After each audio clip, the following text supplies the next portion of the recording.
dengan korban jiwa 12 orang meninggal dunia. Dari hasil kesimpulan penyelidikan dan olah TKP kepolisian menyebut rem bus Maju Jaya melaju kencang dari arah Garut menuju Sumedang dan tidak berfungsi dengan baik.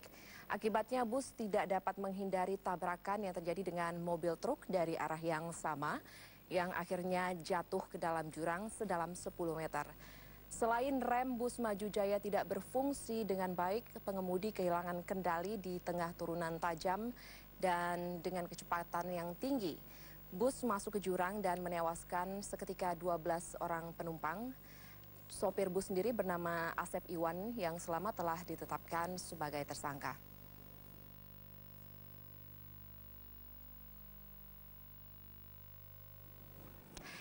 Ya, pemirsa, dan untuk semakin mengetahui kira-kira apa penyebab sebenarnya dari peristiwa ini, sudah ada bersama saya petugas dari NTMC Korlantas Polri, Kompol Kristanto Yoga. Selamat siang, Pak Kristanto. Selamat siang, Mbak. Sebenarnya kalau dari hasil penyelidikan polisi sendiri, penyebab pasti dari kecelakaan ini apa saja, Pak?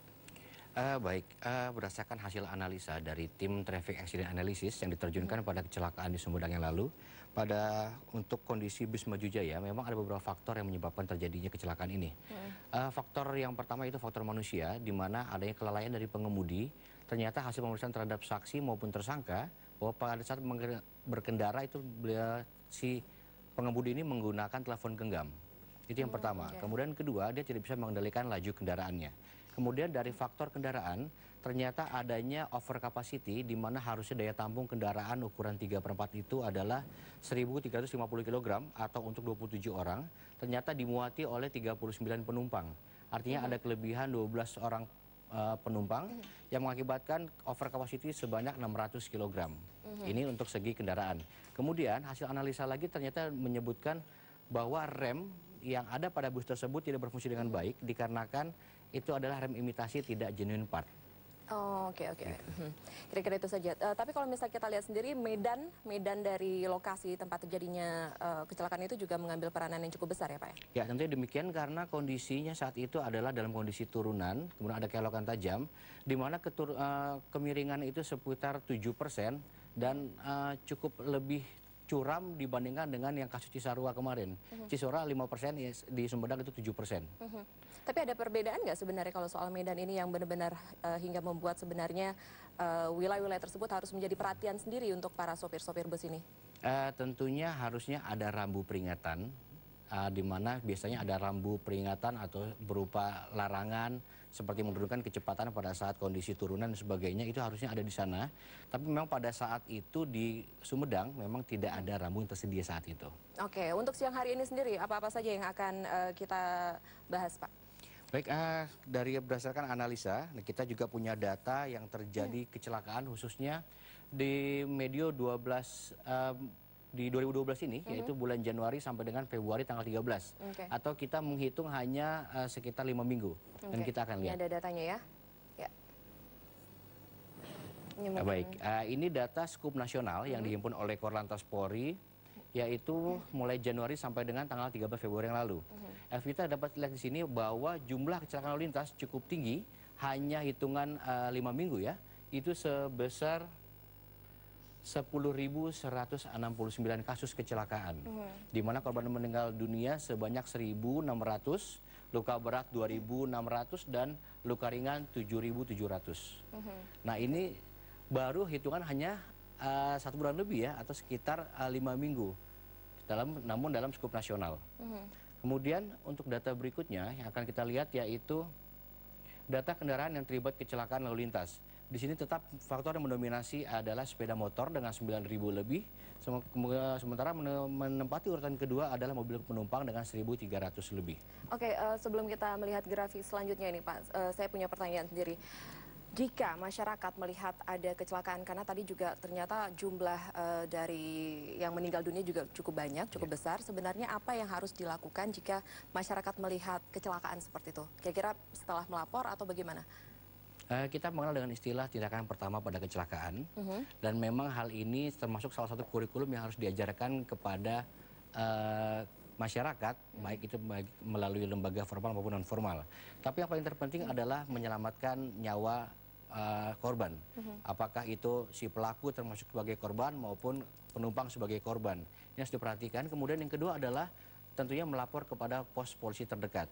Dan saat ini memang sudah tersedia di berbagai wilayah, baik melalui RTMC maupun NTMC, ada nomor layanan khusus.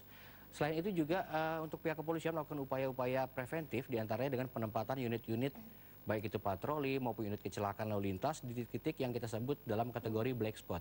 Jika dikatakan banyak masyarakat yang khawatir ini untuk menolong korban gitu ya, dikhawatirkan nanti mereka ikut tertarik lah ke dalam masalah tersebut, itu sebenarnya tidak perlu harus dikhawatirkan ya Pak? Tentunya demikian, karena bahwa kesamaan semangatnya adalah untuk menyelamatkan jiwa. Kalau untuk sistem koordinasi sendiri yang dilakukan oleh pihak kepolisian bagaimana? Kalau untuk penyelamatan ini setiap kali terjadi ada kecelakaan atau laporan kecelakaan? Baik, tentunya dengan tersedianya unit-unit pelayanan kami dalam penanganan laka lantas di masing-masing black spot itu sudah ada jalur tersendiri dari petugas yang menangani langsung maupun langsung melalui laporan ke pusat atau ke comment center kami.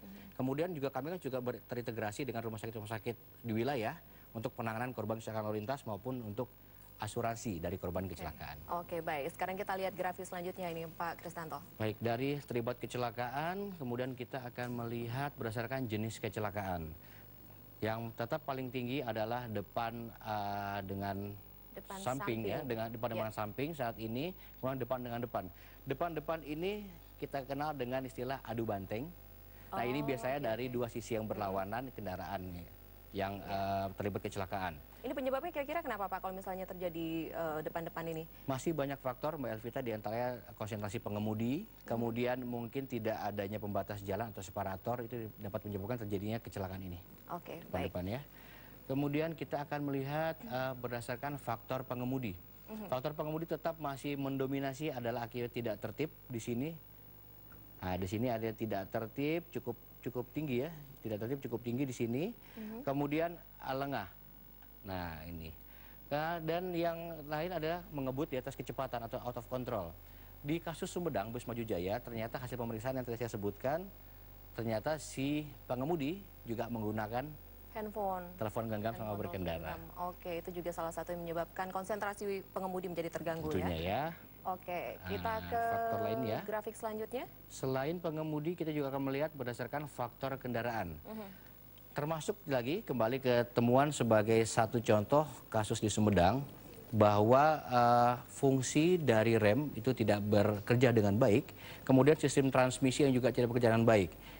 Ditambah lagi dengan kondisi ban. Dan seperti Mbak Elvita lihat bahwa di sini kondisi ban kurang baik menempati peringkat tertinggi 123 kasus. Berdasarkan dari seluruh yang terjadi selama bulan Januari sampai Februari ini. Kemudian menempati posisi kedua adalah kemudi yang kurang baik dan rem tidak berfungsi. Ketiga unsur atau komponen ini memang memegang peranan penting dalam suatu kendaraan. Oleh karena itu bahwa kelayakan dari kendaraan maupun kelayakan dari pengemudi termasuk kernetnya sangat memegang posisi penting dalam hal seorang pengemudi akan berkendara untuk membawa kendaraan angkutan umum. Oke, untuk uji kelayakannya sendiri sebenarnya menjadi tanggung jawab dari PO-nya atau dari Dinas Perhubungan atau dari mana Pak?